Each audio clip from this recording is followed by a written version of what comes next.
So it's been some years since I made a video about Murat Gassiev. I really haven't covered his heavyweight run because really and truthfully, he hasn't really been in anything that notable apart from the Kubrat Pulev fight.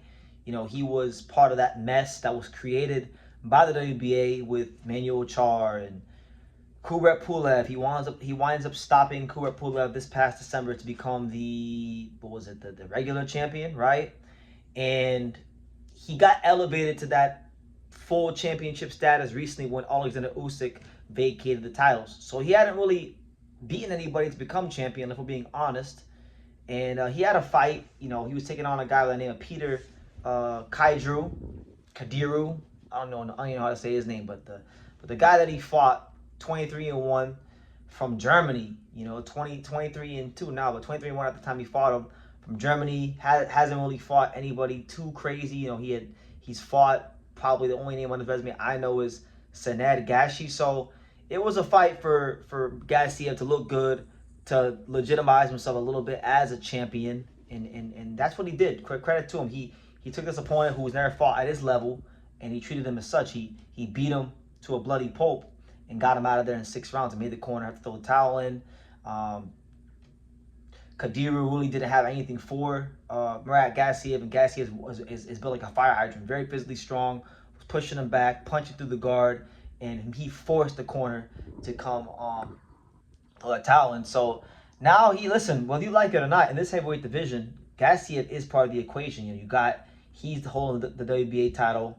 You got Aji Kabia holding the WBC title. You got Dubois holding the WBO title, and then the IBF title is vacant. And they just ordered Frank Sanchez to fight Mousy Tama. It remains to be seen if that fight will happen. Mousy Tama has a fight scheduled against Phil Hrgovic, so we'll see if a deal gets worked out for Moses to fight for that belt. But right now, that is not the case. But that's your heavyweight division right now. And we live in a world where Murat Gassiev is part of the equation. And I think there's some interesting fights out there for Murat Gassiev. I think the Kabio fight would be interesting because they have very similar frames and body types. Not short, but shorter, stocky, more filled out guys. I think they make for a great fight. I think stylistically that's a different challenge for Aji Kabio because Aji Kabio is used to fighting these big 6'7" lumbering heavyweights, and that is not what Gassiev is. Gassiev is kind of built similar to the way he is. So they're gonna fight and they're gonna duke it out, and it's gonna be a war. And if you look at Gassiev over his last 3 fights, all three of his last couple of fights have ended in 6 rounds. He fought Otto Wallin back in 2023 and got outboxed in that fight. That was a close fight, but for the most part, Murat Gassiev is a guy that is gonna get downhill on you. He's gonna punch through the target, and if you can't stand up to it, that's your ass. That's it for you, right? So his Achilles heel, the 2 guys he's lost to in his career have been Alexander Usyk and Otto Wallin. Crafty southpaws, right? Now, there's no crafty southpaws who currently hold the belts, but there's a southpaw. And again, Mousy Tama is #1 in the WBA. I always felt like this was a route that he was going to go in fighting Gassiev when he had the regular title, but now he has the full title. So maybe they still do that at some point. But nonetheless, he did what he was supposed to do today. It's clear to see that while he is better than what the guy they put in front of him today, he is not the Murat Gassiev that fought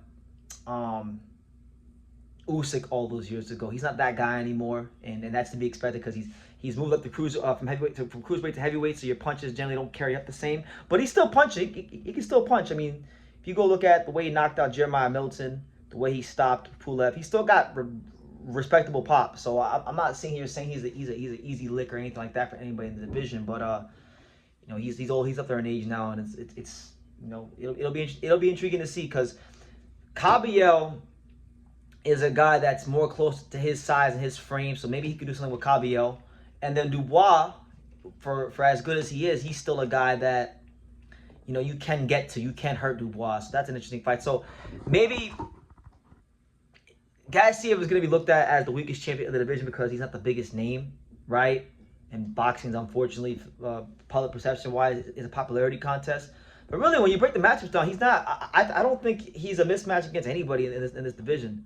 Right, but I just think for him it's going to be a matter of and a factor of wear and tear and age. He's 37 years old, right? And boxing is a young man's game. So We'll see how it goes for him. It's good to see Gassiev making noise, doing good things in the heavyweight division. But let's be real, he lost to Usyk at cruiserweight, and then he lost to Otto Wallin, who was a middling heavyweight back in the day. So, do I think really, is there anything that suggests that he could really beat any of these guys heavyweight? No, but nonetheless, a good win for him today, and I wanted to give him his shine because I ain't talked about him probably since he lost to Otto Wallin in 2023. So that's that. The other notable fight on the card was Joyce. He had a fight on the card against the Russian guy, Artem Suzlekanov, and he got stopped in the 11th round.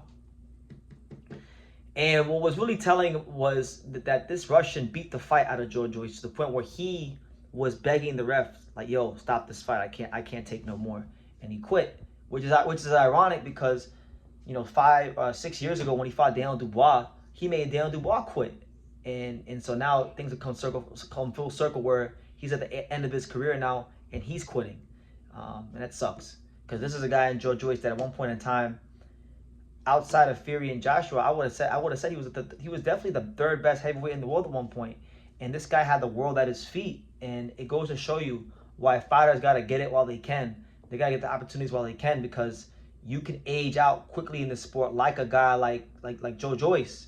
I remember, the year was like late 2022. Joyce became the first man to stop Joseph Parker. You understand? He became the first guy to stop Joseph Parker, which at that time was unfathomable because Parker had shown a granite chin throughout his career. He was not that far removed from beating and derailing the Daniel Dubois hype train, and then Zhili Zhang happened not once but twice, and his career never ever recaptured that form. It never recaptured that form, and he went on to fight Chisora, he lost, fought Hrgovic on short notice, he lost, and then he had this fight today. So it's really sad to see what's happened to his career. I didn't particularly enjoy watching what happened to Joyce, but it goes to show you the cold realities of this game and how fast a fighter's career can pass him by if they go in there and they take a lot of punishment. So if that's gonna be it for him, then I look forward to seeing him back in the. I look forward to seeing him in life after boxing because he's 40 years old. He got a late start to his career, had a long amateur career, and he was a damn good heavyweight in his time. But his time came and it went. Unfortunately, because of his style. His style didn't age well because of all the punishment and all the shots he would take in his fights. So if that's gonna be it for Joyce, then I want to congratulate him on an awesome career. A silver medal in the Olympics, all that stuff. He definitely did his thing. But I think it's about that time for him. He's lost 4 of his last 5 fights, taking a lot of punishment. Everyone knows he was a fantastic heavyweight. There was a point in time where a lot of people felt like Joyce would have beat Anthony Joshua, would have beat Tyson Fury, but these guys didn't want to fight him and they didn't want to give him the shot because the opportunity they felt wasn't worth the reward, and then Zhang ruined his career. So yeah, that wasn't fun to watch, but I mean, it is what it is. It's the core realities of boxing. And as for the Russian guy, I hope to see him in the future. We'll see if he makes anything of himself rather than just beating a washed up Joyce, Artem Suzlekanov. Let's see what he does. But those are my thoughts, guys. I mean, there's not really shit going on in boxing today. There's nothing going on in boxing today. I know Conor McGregor is fighting later on. I'm not an MMA guy. There's not an MMA channel, but it's such a slow Saturday in boxing that I'll tell you guys this: if anything significant happens with like a boxing announcement or Ryan Garcia and Conor Ben facing off and them announcing the fights, then they will be alive. I'll tell you guys that much. But we'll see. We'll play it by ear. But those are my thoughts on this card out there in Russia, the IBA. Midday card. So anyway, I'm gonna get back to doing what I was doing. I was watching the Marlins. I was watching England and Norway in the World Cup. I'm gonna get back to that. You guys enjoy your Saturday. Take care.